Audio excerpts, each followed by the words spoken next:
ವೀಕ್ಷಕರಿಗೆಲ್ಲ ನಮಸ್ಕಾರ. ಸ್ವಯಂ ಕಲಿಕೆ ಅಭಿಮಾನಿಗಳಿಗೆ ಸ್ವಾಗತ. Welcome to the family, welcome to Anu ಸ್ವಯಂ ಕಲಿಕೆ. ನೋಡಿ ಕಲಿ ಸ್ನೇಹಿತರೆ, ನೋಡ್ತಾ ಇರ್ಬೋದು ಕೋವಾ. ಇದು ಮನೇಲೆ ಮಾಡಿರೋವಂಥದ್ದು.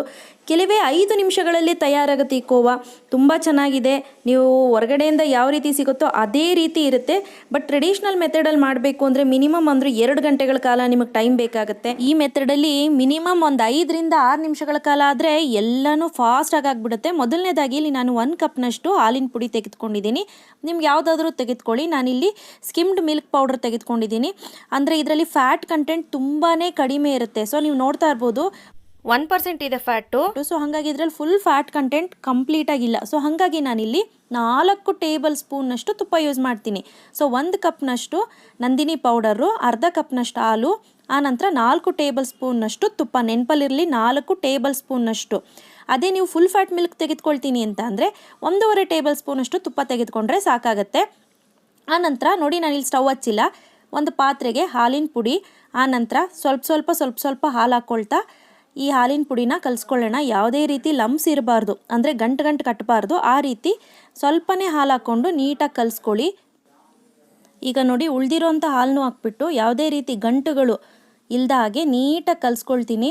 ನೋಡಿ, ಈ ಕನ್ಸಿಸ್ಟೆನ್ಸಿಲಿ ಇರಬೇಕು. ನೋಡ್ತಿದ್ದೀರಲ್ಲ, ಇದಕ್ಕೇನು ತುಂಬ ಜಾಸ್ತಿ ಹಾಲು ಬೇಕಾಗೋದಿಲ್ಲ ಮತ್ತು ಟೈಮ್ ಕೂಡ ಬೇಕಾಗೋದಿಲ್ಲ.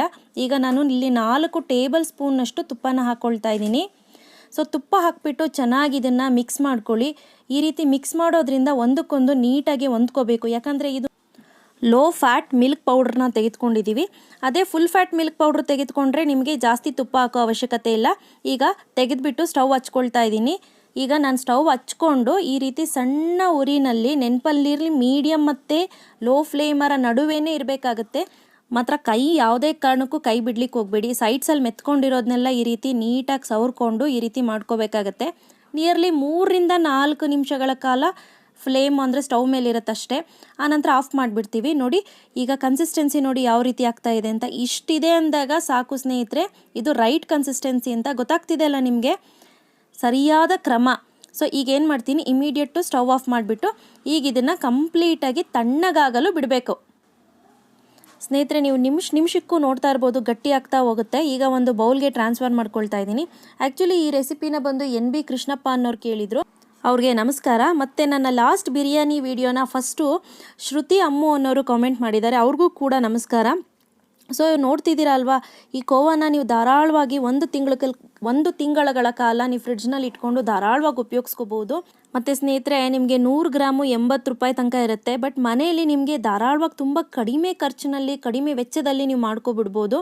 ಸೊ ಇದನ್ನು ಎಲ್ಲ ಸ್ವೀಟ್ಸ್ಗೂ, ಗುಲಾಬ್ ಜಾಮೂನ್ಗೆ ಆಗಲಿ, ಹಲ್ವಾಗಳಿಗೆ ಆಗಲಿ ಎಲ್ಲದಕ್ಕೂ ಯೂಸ್ ಮಾಡ್ತೀವಿ. ಕೋವಾ ಬೇಕೇ ಬೇಕಾಗುತ್ತೆ. ನೀವು ಒಮ್ಮೆ ನಿಮ್ಮ ಮನೆಗಳಲ್ಲಿ ಟ್ರೈ ಮಾಡಿ ಹೇಗಿತ್ತು ಅಂತ ನಿಮ್ಮ ಅನಿಸಿಕೆ, ಅಭಿಪ್ರಾಯನ ನನಗೆ ಕಾಮೆಂಟ್ ಸೆಕ್ಷನ್ ಮುಖಾಂತರ ತಿಳಿಸ್ಬೇಕಾಗಿ ಕೇಳ್ಕೊಳ್ತೀನಿ.